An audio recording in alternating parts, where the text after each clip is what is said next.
এই টেঙা টেঙা কি হ'ল স্কুলত নোযোৱা নেকি? কোন হে? আৰে কোন আৰু হ'ব মই টেংখা। তই নাযায় নেকি আজি? তোৰ আকৌ কি হ'ল?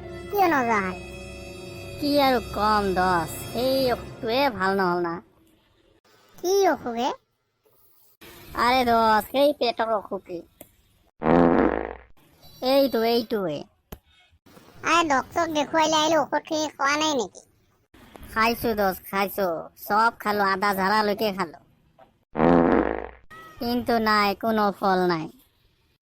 আৰে বল নাই, একো নহয়, এনেকে যাওঁ। ইমান ছাত্ৰৰ মাজত কোনে পাতে, কিয়নো গম পাব?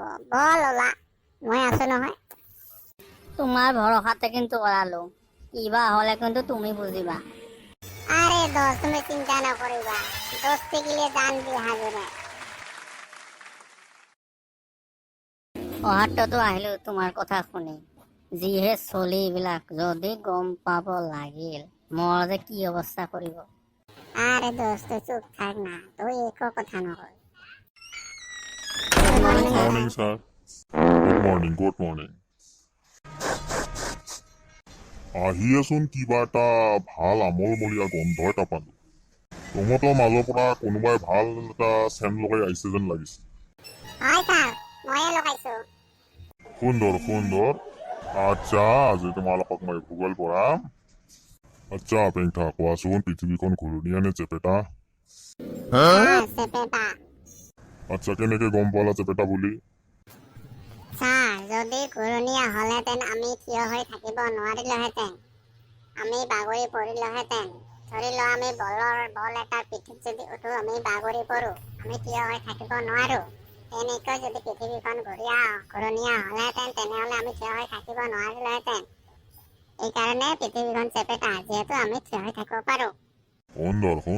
সুন্দৰকে পঢ়িছা দে। ময়ো ইমান এইটো নাজানো, তথাপি তোমাৰ কথা হিচাপে শুদ্ধই হ'ব লাগে। ছাৰ, কিবা এটা দুৰ্গন্ধ ওলাইছে। ছাৰ হয়। আৰে তুমিয়ে দেখোন ক'লা বোলে মই চেণ্ট লগাই আহিছো, আৰু ক'ত দুৰ্গন্ধ পালা? ছাৰ, কথাটো সঁচা। ইয়েচোন কল বোলে মই চেন লগাই আহিছো।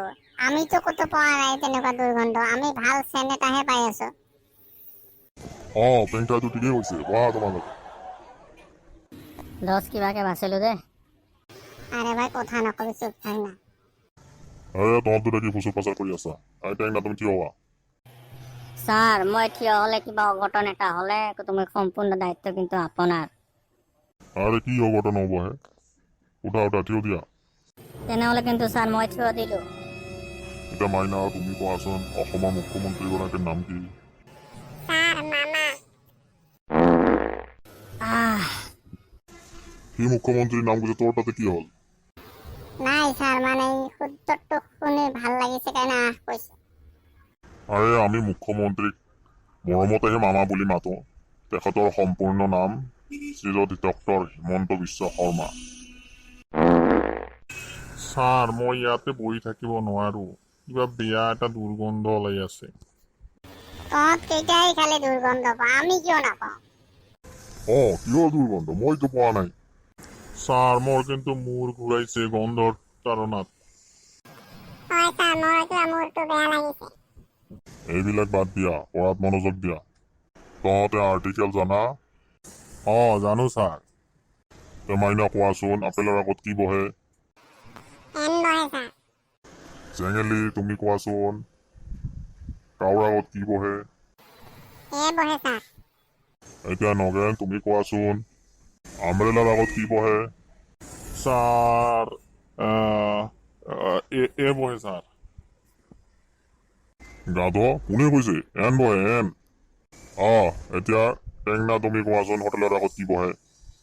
ছাৰ, এই সহজটো আৰু মোক সুধিব লাগে না। হোটেলৰ আগত পাণ দোকান বহে ছাৰ। তেতিয়া মই মূৰটো খাবি দেই। ছাৰ, মই থাকিব নোৱাৰিম কিন্তু গন্ধৰ তাৰণাত। তই কি গন্ধ পাই আছা? মই উঠি চাওঁ ৰ। নালাগে ছাৰ আপোনাক উঠিব, আপুনি বহি থাকক, আপুনি চিন্তা কৰিব নালাগে, আমিতো গন্ধ পোৱা নাই। স্যার, হয় স্যার, আপুনি বহি থাকক। নাই, উঠি চাবই লাগিব। নাইচোন। আরে বাপরে এইটো আকৌ কিহৰ গন্ধ মই বেহুচ হৈ গেলি ডক্তৰক মাত আৰে মই আগতে কৈছিলো নহয় মোক থিয় কৰাৰ লগত ঘটন কিবা এটা হ'লে সম্পূৰ্ণ দায়িত্ব আপোনাৰ